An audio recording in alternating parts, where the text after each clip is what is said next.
दुनिया में एक समय था जब ज़्यादातर लोग अच्छे काम करते थे, और जब ज़्यादातर लोग अच्छे काम करते थे तो कुछ गिने चुने जो कुछ गड़बड़ करते थे उन्हें एहसास होता था कि अरे हमने कुछ गड़बड़ कर दी। क्यों? क्योंकि वो जब भी कुछ गलती करने की कोशिश भी करते थे तो हजारों आंखें उनकी ओर इस तरीके से तरेरी जाती थी कि उन्हें घबराहट होने लगती थी। उन्हें एहसास हो जाता था कि जो गलत हम कर रहे हैं इसके एवज में ज़रूर ये लोग हमें कुछ न कुछ सज़ा दे देंगे, समाज हमें कुछ न कुछ सज़ा दे देगा। और उस समय ये जो इस तरह की आपकी इंस्टीट्यूशंस हैं जिसको जुडिशरी कहते हैं, इसकी आवश्यकता उस तरीके से महसूस नहीं होती थी। क्यों? क्योंकि ये सारे न्याय और ऐसे सारे प्रकरण जो हैं दोस्तियों के लेवल पे सुलझ जाते थे। एक सोसाइटी में जब फैमिली का इंस्टीट्यूशन स्ट्रांग होता है तो वहीं पे ऐसी समस्याएं कहीं नहीं पड़ जाती थी। स्कूल में टीचर ऐसे होते थे, स्टूडेंट ऐसे होते थे, माहौल ऐसा होता था कि उस समय ये सारे निर्णय ग्राउंड लेवल पे हो जाते थे। सज़ा दी जाती थी और सज़ा स्वीकारी जाती थी और तुरंत सुधार भी होता था। समय बदला।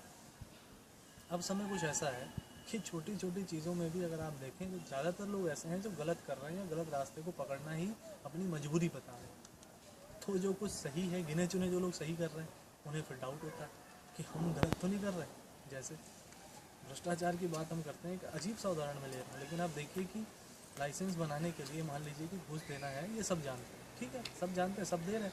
अब एक आधा आदमी अगर कहे कि भाई साहब हम ईमानदारी से बनाएंगे तो बाकी लोग उसको देख के हंसेंगे ये गलत कर रहा है, इसे घूस दे देनी चाहिए।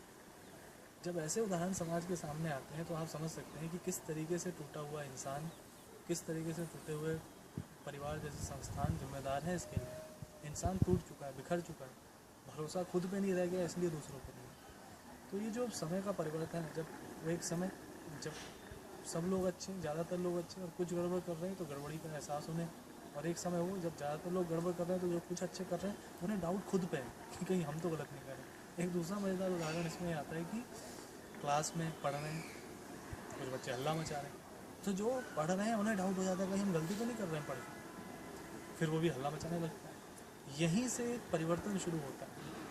ये वो कहानी है शायद जो उदाहरण हम सब सुनते भी हैं कि दुनिया में 20% लोग इस तरफ हैं, 20% लोग इस तरफ, 60% बीच में, सही गलत और अनिर्णित। जिसमें ज़्यादा पावर होगी वो खींचेगा, इधर वाले में गड़बड़ में पावर होगी सबको उधर खींच के ले जाएगा, अच्छे में पावर होगी सबको खींच के उधर ले जाएगा। और अच्छाई ने शायद अपनी पावर खो दी, ऐसा लोग कहते हैं। लेकिन पावर खोई किसने? अच्छाई क्या कोई ऐसी चीज़ है जो कहीं घूमती फिरती मिलती है? वो हमारे अंदर है। पावर अगर खोई है तो हमने खोई है, और अब इसी का रोना रोते रहेंगे क्या?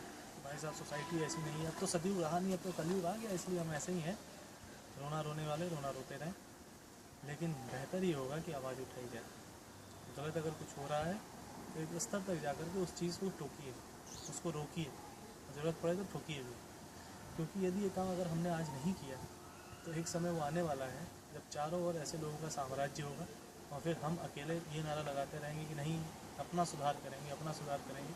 अपना सुधार अवश्य करिए, ये फर्स्ट प्रायोरिटी है, लेकिन अपने आसपास की उन चीज़ों को भी इग्नोर मत करिए जिससे कि समय आने पर आप अकेले पड़ जाए। समय अभी है और इस पर स्ट्रांगली सोचना ही नहीं, एक्ट भी करना पड़ेगा। सोचिए और करिए।